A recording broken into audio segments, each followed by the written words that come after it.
Sairam. Hara Hara Shankara, Jaya Jaya Shankara. Episode 54. Shri Mahaswami, the Sage with Eyes of Light. The Diary of a Seeker of Truth, Dr.Serge Demetrian. Dear devotees, now we shall listen to the second part, fourth section of this divine book under the subtitle At the Shivasthana Ashram. The bliss supreme on reaching which the mind will cease from further search, the heart from which a copious spring of ever fresh experience flows. This heart of bliss eternally enchanting, this is Shiva, Sri Muruganar, the garland of Guru's sayings, verses 202. At the Shivasthana Ashram, Kanchipuram, mid-January 1972. In the Mokshapuri of Kanchipuram, I stayed again in my old accommodation on the first floor of the house of my friend C.V. Kannaya Chetty, that is, the same large reception hall with its huge mirrors on its four walls. While waiting for the opportunity to see Swamiji, I re-established my intellectual connections in Kanchipuram with the traditional scholar P.H. Shivasubramanya, who would daily teach me advanced Sanskrit grammar, and in Madras with Sri Lakshmi Narasimha Shastri, with whom I would continue once or twice a week the study of the Vishnu Sahasranama Stotra along with the Bhashya, that is commentary of Adi Shankaracharya. Sri Mahaswami, after he had left Karveti Nagar, completed the tour of the state of Andhra Pradesh and walked back towards Tamil Nadu along the river Arani. He arrived at Kanchipuram in the first days of January 1972. After a short stay at the pilgrim's house in Kanchipuram proper, he retired to Shivasthana, a locality which is 6 kilometers from the center of the old town. I had to travel by bus or by cycle the 4 kilometers across the Shivakanchi district and then Vishnukanchi district to the outskirts of Thenambakam, which is the terminal for the local bus. The rest of the distance is done on foot. When the last houses of the town are passed, one arrives to the northern left bank of the river Vegavati. It is usually a muddy, not very deep river bed that fills with water only for a short period during the heavy rains of the winter monsoon. For this reason, the authorities, considering that it was not worth laying a bridge, had constructed a simple causeway, a low cement road, which is hardly more elevated than the river bed. On the other side, the right or southern one, the bank is slightly higher, covered with vegetation and surrounded by cultivated fields.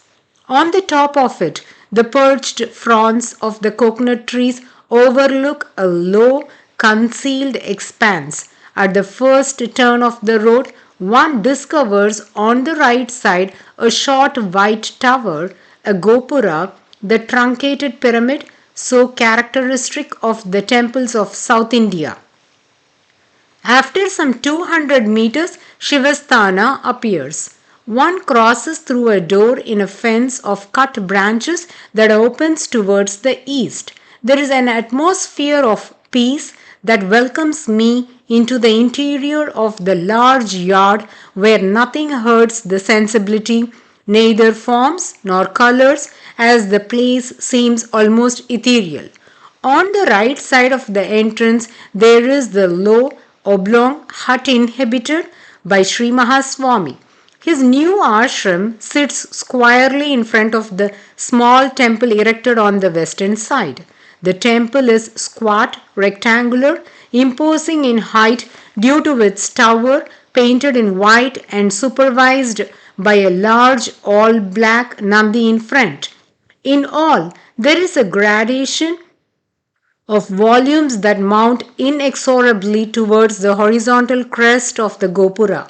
At the left of the entrance, On the southern side, the terrain declines in an easy slope towards a not very extensive lake, probably an ancient reservoir that, with the passing years, has been dispossessed of its granite stairs.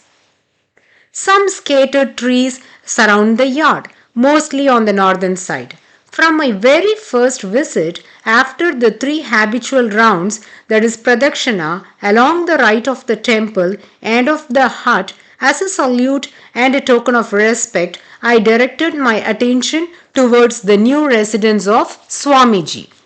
It is a space resembling a shed which is positioned north-south, apparently without doors or windows, some 8 meters in height and covered by woven coconut leaves.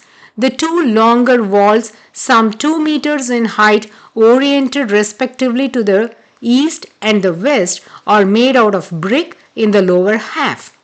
The upper half is covered by a large trellis of thin bamboo crisscross lattice. The air and the daylight can enter through these holes that stand for windows, and one could see Sri Mahaswami inside if the area had not been carefully covered externally by thick mobile screens in waved bamboo fiber. The western wall facing the temple is interrupted by a wooden door, the upper third of which has vertical iron bars. It is a window door. It does not open directly into the room of Sri Mahaswami, but only to a little square space, a kind of veranda exclusive to him. On the southern side stands a white wall 2.5 meters high and 5 meters long, which is divided in two equal parts by a well. It is through this open space of the well, a space of about 1.5 meters, that an onlooker can peep into a narrow interior yard. But that depends on if it is open or closed by another screen, which serves as a mobile partition or a curtain. The iron barred door with its little square space behind on the western side and the narrow yard on the southern side that one can look in through the opening of the well are the only 2 points where one can have the darshan of Sri Mahaswami.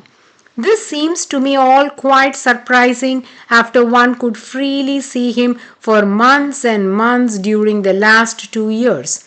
Sri Mahaswami shut himself away in this ashram, which is like a small fort, immediately after his arrival at Shivasthana.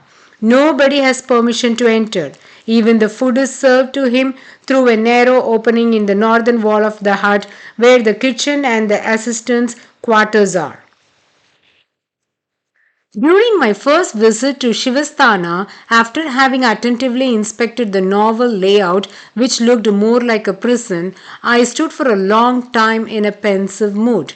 The memories of the hours, long darshans at Karveti Nagar until late in the night, the sleep on the stairs of the reservoir, the bath in the lotus pond or in the river Arani, the lengthy pursuits when I walked on the outlines of his steps and other images, pressed at the doors of the mind and left me nostalgic.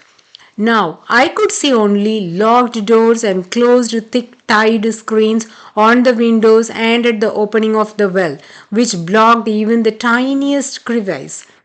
I could only admire the willpower of Sri Mahaswami, who was able to limit himself in a jail a few square meters without air and sunlight, and to give up the brisk walks that seemed so necessary to him. But then I was worried as to the future possibility of any darshan. Indeed, if the language of silence can replace the communication through words with the master, one has at least to see him. This was without taking into account the inventiveness of Sri Mahaswami and his compassion for those who love him. Devotees, we shall continue to listen at the Shivasthana ashram in the coming episode, bowing at the holy feet of the Gurus. Aum Sairam. Hara Hara Shankara, Jaya Jaya Shankara.